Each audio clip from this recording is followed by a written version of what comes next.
de Juan Grabois, Cristina recostada sobre la figura de Juan Grabois. Pero voy a invitar a Camila Dolavjian, que viene siguiendo la investigación del fentanilo contaminado, la verdad con un nivel de rigurosidad, Camila, y de datos que son sumamente relevantes y que nos hacen cuestionarnos todavía con más vehemencia sobre el rol de la justicia, ¿no? Porque todavía no hay imputaciones, procesamientos o detenciones. Hola, Debbie. ¿Cómo estás, Cami? Bien, hoy traes una prueba clave. Es importantísima porque se ha conocido en los últimos días una denuncia que hizo en su momento una doctora llamada Florencia Prieto. Ella es una doctora oriunda de Entre Ríos, puntualmente de Concordia, y ella cuenta en varias entrevistas en los últimos días que ella denunció la presencia de una contaminación en el lote o en los lotes de otra droga que producía HLB Pharma en 2023, que era la dexametasona, unos lotes de dexametasona.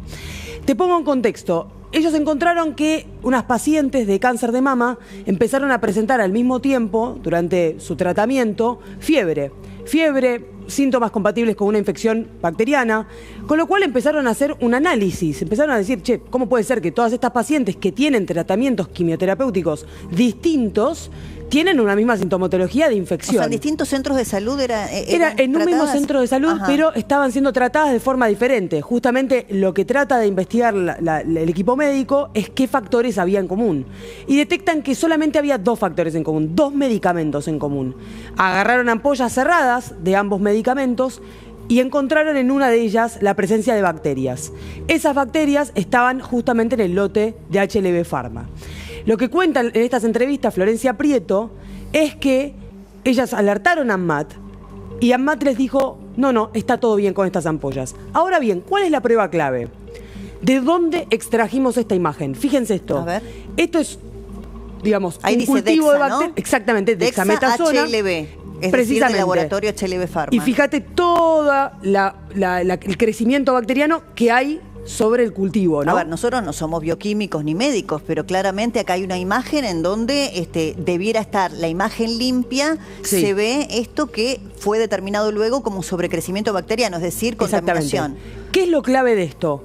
Que esto que ven acá no es tan solo cualquier bacteria. Nosotros venimos alertando hace rato de todas las deficiencias que había en el cuidado, de las buenas prácticas de manufactura dentro del laboratorio. Pero esto que hay acá no es cualquier bacteria, es exactamente la misma bacteria que se encontró en el fentanilo contaminado.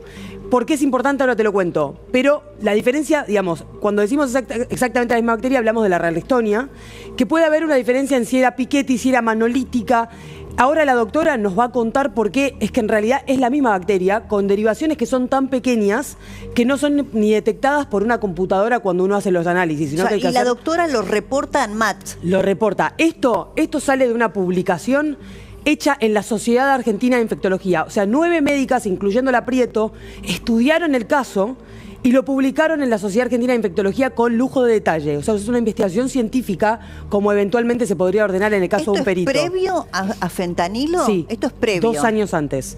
Justamente, ¿por qué es clave entonces? Te lo pregunto motivos. Porque mirá todas las muertes que se podrían haber evitado, porque estamos hablando de HLB Pharma, estamos hablando de otro medicamento que es la dexametasona, estamos hablando de pacientes oncológicos, es decir, con patologías severas, y otra vez de la contaminación bacteriana. Y con bacterias resistentes que, bueno, pueden ser muy riesgosas para la salud. Exacto. ¿Por qué es clave entonces? Primero porque es la misma bacteria. O sea, hay una continuidad de la fuente de infección que muy probablemente provenga del agua. Esto lo van a determinar en definitiva los peritos, pero hablando con muchas fuentes de infectología, de médicos que conocen de estas cosas, nos explican que tiene que ver muchas veces con el agua. Entonces hay que ver qué sucede con los peritos sobre cuál era la calidad del agua y cómo la conocían o no los responsables dentro del laboratorio. Lo segundo tiene que ver con la ANMAT, precisamente. Porque si en 2023 hubo una alerta que justamente advirtió sobre la presencia de estas bacterias que provienen del agua, que provenían de este laboratorio, y se desestimó, eso puede marcar una continuidad del conocimiento sobre este tipo de problemas dentro del laboratorio alrededor de 2 años. 2023, estamos hablando de las mismas autoridades de ANMAT que hoy. Bueno, si yo no me equivoco. Hoy los ojos apuntan especialmente a una funcionaria llamada Mantecón de apellido. Mantecón hoy en día está a cargo del Instituto Nacional de Medicamentos. ¿No? Sí. Exactamente. En este momento hay un sumario abierto. Quiero contarles esto porque es importante. Hay un sumario abierto en donde se va a detectar si hubo irregularidades entre el momento en que hicieron la inspección en el laboratorio y el momento en el que finalmente se clausuró el laboratorio con la carta de advertencia que mostramos acá, en donde finalmente la decisión la toma tanto Mantecón como Vicio, Agustina Vicio, que es la titular de la ANMAT. O sea, INAME y ANMAT, en este caso, las dos autoridades bueno, tanto Mantecón Fumado como la autoridad de ANMAT, estaban advertidas de la presencia de esta bacteria en el tratamiento de pacientes con cáncer con un medicamento de HLB Pharma. Ambas trabajan hace rato y te voy a contar algo, Débora, que es muy curioso. El año pasado, en diciembre, salieron de la ANMAT dos funcionarias claves, específicamente además del área de medicamentos. La persona estaba a cargo de las inspecciones y de fiscalización. Al mismo tiempo que se encuentra no esto, sino justamente que se empiezan a hacer las inspecciones sobre el laboratorio HLB. Interesante será ver por qué renunciaron ambas funcionarias. Te hago un pequeño adelanto. Lo que me cuentan algunas fuentes es que las funcionarias explicaron a su entorno que tenía que ver con amenazas del propio laboratorio. Vamos a ver qué sucede con este dato. O sea, las autoridades del laboratorio amenazaban a las funcionarias si avanzaban respecto de eventuales clausuras o recomendaciones de sacar lotes de circulación. Eso es lo que ellas cuentan. Ahora, ¿esas amenazas provenían solamente del laboratorio o provenían también de sus superiores? Ah, dentro de la misma estructura. Atención, porque hubo mucho tiempo de falta de inspecciones sobre el laboratorio y esas inspecciones se reanudan de alguna forma a fines del año pasado. Obviamente Lugones lo que ha dicho es, bueno, yo las ordené, pero durante, obviamente, bastante tiempo, muchos años en realidad, no hubo inspecciones sobre el laboratorio. En ese mismo momento donde se hacen estas inspecciones, desaparecen dos personas de rango bastante alto dentro del área de inspección. Y al tiempo, los meses, el 10 de febrero explícitamente, es que se toma la decisión de clausurar la producción del laboratorio Ramallo, donde salieron el fentanilo y también la dexametasona, pero 3 meses después de que se había hecho la inspección. Claro, la doctora que denuncia la presencia de bacterias en estos lotes de dexametasona de HLB Pharma, en ese caso, ¿las bacterias pudieron ser tratadas en estas pacientes oncológicas? Sí, por suerte las pudieron pacientes superarlas, digamos. Sí, porque tomaron medidas rápidamente, es que se pudo hacer un tratamiento efectivo y por suerte las pacientes que estaban además sufriendo de cáncer de mama lograron salir adelante y superar la infección, pero ahora, después de internación en terapia. ¿Vos tenés la palabra de la doctora? El testimonio de la doctora que dice, miren, yo denuncié en su momento al laboratorio HLB Pharma en ANMAT, estamos hablando de el INAME, en el año 2023, antes de que aparezca esta misma contaminación en el fentanilo, y eso quedó en la nada. ¿Vos tenés la palabra de la doctora? Ella ha hablado y específicamente le pedimos por favor que nos envíe un audio, Debo, porque es importante que se entienda que esto que ven acá es prácticamente lo mismo que se encontró en el fentanilo. Algo que parece menor es en realidad fundamental para lo que será la prueba en la justicia y para que justamente se haga justicia. ¿Esto está en un expediente? Esto sí. El paper, no sé si tenemos para mostrarlo, que es el paper científico que se publicó, tardó un año en publicarse, se publicó recién el año pasado, porque parece que hubo trabas ahí también para publicar el paper. Ya está integrado a la causa. Esto forma parte de la prueba. Argentina de Infectología, dijiste vos. Exactamente, ahí arriba se ve. Sociedad Argentina de Infectología, se publicó en 2024 y entre las autoras está la doctora Prieto, que es la que ha dado varias entrevistas, y hay 8 médicas más que formaron parte de esta investigación, en donde además enviaron muestras al Hospital de Clínicas acá en la Ciudad de Buenos Aires. Es decir, hubo un desarrollo bastante importante y acá tenés la bacteria, que es la Ralstonia manolítica. O sea, todo esto fue desoído por autoridades de control y por supuesto el laboratorio HLB Pharma como si nada. Bueno, es que justamente por eso te digo que cuando se empezó a hablar de que la ANMAT era querellante, yo aclaraba, no es querellante porque además puede quedar imputado algún miembro de ¿Querés que compartamos el audio de la doctora? Sí, el contexto es María Florencia Prieto. Esta es la palabra clave, la Ralstonia. En este audio nos explica la doctora por qué lo que ella encontró en 2023 es prácticamente lo mismo que lo que se encontró en el fentanilo en 2025. Lo que sucede con la Ralstonia es que por las características fenotípicas y el perfil bioquímico que tiene, este género en especial, son fácilmente confundibles entre sí. Entonces, los métodos fenotípicos tienen ciertas limitaciones, por eso uno tiene que recurrir a los métodos genotípicos, como nosotros hicimos en el caso en el 2023, que derivamos la cepa para hacer un análisis, una técnica que se llama MALDI-TOF. Gracias a esta técnica uno pudo definir que la cepa en cuestión que nosotros teníamos era una Ralstonia manitolilítica. Ahora, imagínate para un médico, ¿no? Sí. Que está tratando de salvarle la vida a sus pacientes, sobre todo acá estamos hablando de pacientes oncológicas. Sí. Un médico que intenta salvarle la vida a sus pacientes y que no puede tener control sobre los medicamentos que utiliza porque tiene que confiar en que la institución médica en la cual él está y los organismos de control, como ANMAT, que además siempre ha sido un organismo de referencia y de prestigio en la Argentina, le dan los medicamentos en condiciones para que traten a sus pacientes. Pensá en los médicos que saben que hay lotes contaminados de medicación que ellos tienen que utilizar para salvarle la vida a los pacientes. Y además, como son lotes de manera aleatoria los que se analizan, bueno, es tremendo también para el trabajo de los profesionales de la salud. Totalmente. Y ahí es donde hay una gran alerta sobre la falta de conexión que hay entre las distintas instituciones del país. Porque te hago esta pregunta, el lote de dexametasona no es que le llegó solamente a Concordia Entre Ríos. O sea, probablemente estas ampollas que formaban parte de ese lote que se produjo contaminado, se distribuyeron de forma, digamos, a distintos puntos del país. Sí. Es más, que no te sorprenda, y esto creo que va a formar parte de la investigación, justamente, que aparezcan pacientes afectados por esta dexametasona allí por 2023, claro, en otras provincias de la Argentina. Lo también. Que pasa es que cuando muchos de estos casos salen a la luz, ya después con el caso del fentanilo mortal, por la enorme cantidad de víctimas, obviamente el tema excede.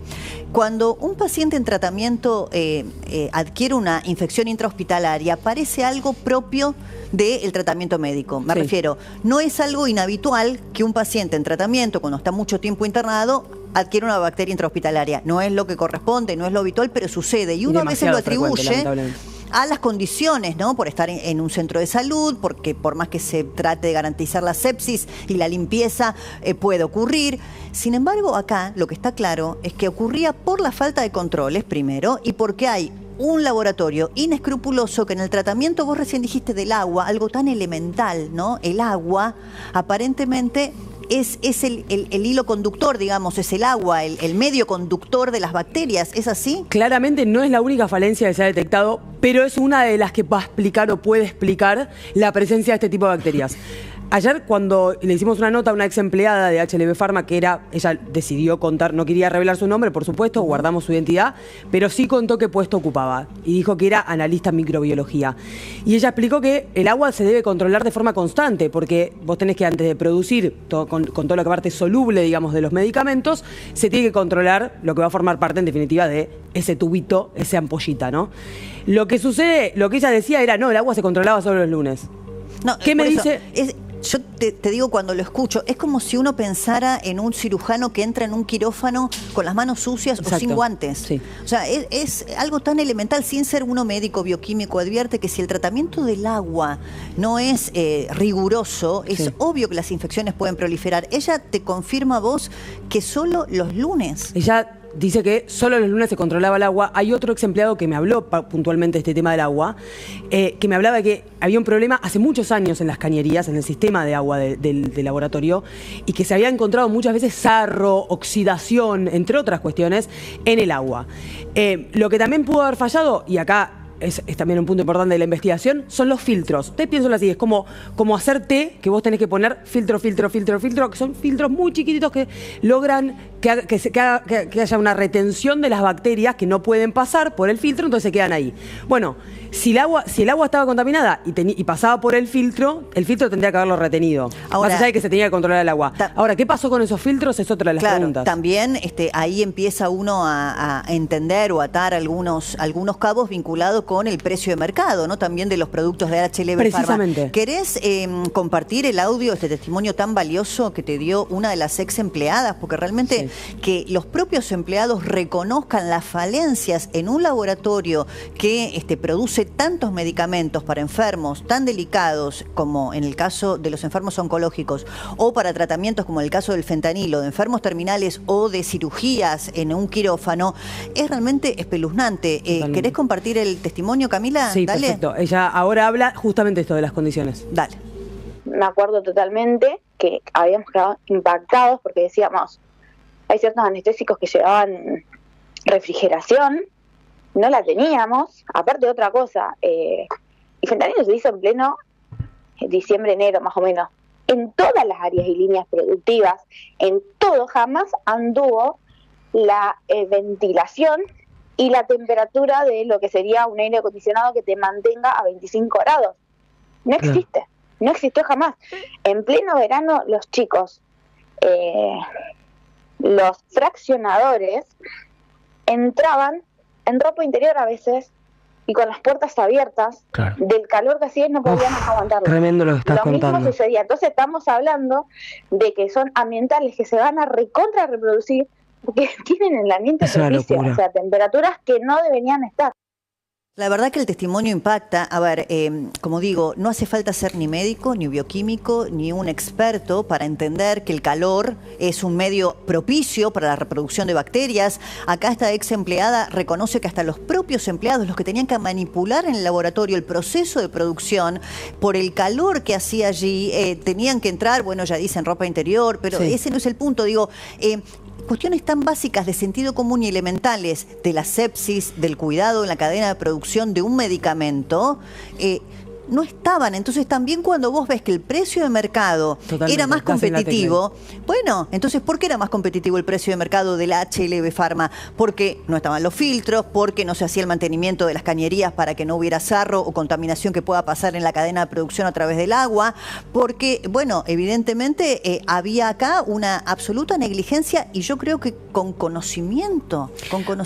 Vos hablaste con García Furfaro, o sea, él hablaba con la misma displicencia de lo que podía pasar en la producción de los medicamentos como si hubiera vendido una fruta en mal estado. Totalmente. Y das en la tecla con esto, Débora, porque el hecho de que ellos puedan haberle vendido y le hayan vendido a todos los gobiernos, por ejemplo, no tiene solo que ver con las conexiones políticas que tenía García Furfaro, que igual son importantes, sino con que competían con el mejor de los precios. Pero el mejor de los precios no se obtenía porque eran grandes empresarios o lograban ser muy eficientes en sus análisis de costos, sino porque decían que las placas para hacer los análisis microbiológicos eran demasiado caras. Entonces no hago los análisis microbiológicos. O sea, por la falta de calidad, en realidad estándares de calidad mínimos, justamente esenciales para el sector farmacéutico, es que lograban tener esos precios. Y después, por supuesto, la preocupación en este momento también, Débora, tal vez es que no quede como un caso aislado, como el caso de una persona fuera de sí misma o que no le importaba te lo voy a poner en estos términos, es hipotético por supuesto, pero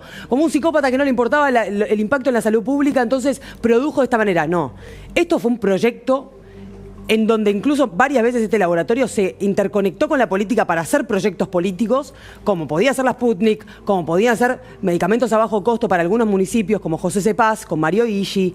Es decir, había un proyecto, además, él mismo reconoce que es un proyecto político. García Furfaro no tenía ninguna experiencia previa en la industria farmacéutica, entonces podrían haberle dado a los amigos del poder, bueno, sí, pero quiero decir... Preocupante, claro, su experiencia farmacéutica. No tenía una trayectoria, digamos, como para que le sigan otorgando la posibilidad de obtener licencias en la industria farmacéutica en función de que los amigos del poder, bueno, te dan un negocio. No es lo mismo que te dan un negocio de fabricar botones que de fabricar medicamentos. Claro, y bueno, y no es su único negocio. Fabrica cables, fabrica cereales que hoy pueden encontrar ustedes en el supermercado.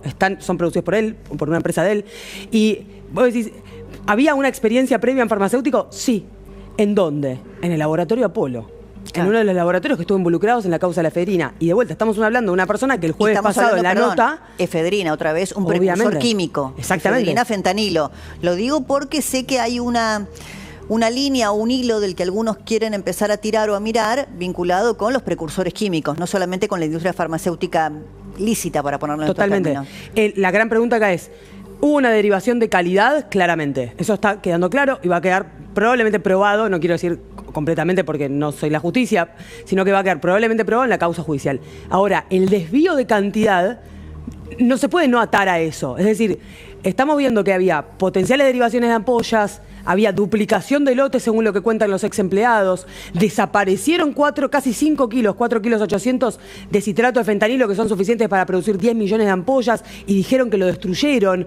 Es decir que detrás de esto hay características compartidas con el esquema de la efedrina y hay una persona que no es que tocó de oído el tema de la efedrina. Estamos hablando del abogado de Segovia. Bueno, te lo dijo... decir, Furfaro es el abogado de Segovia, o fue asesor jurídico, o es asesor jurídico de Segovia. Te lo dijo a vos cuando lo encontraste el otro día en ese testimonio también muy revelador que obtuviste. Pobres muchachos, ¿no? Estos pobres muchachos. Alvarado y Segovia. Si querés, en un segundito lo seguimos en la mesa, Cami, y le pido también a Flor, si puede preparar para ir a la mesa política que ya tenemos preparada con nuestros invitados, el audio de Jorge Tayana, porque me parece muy interesante como disparador también de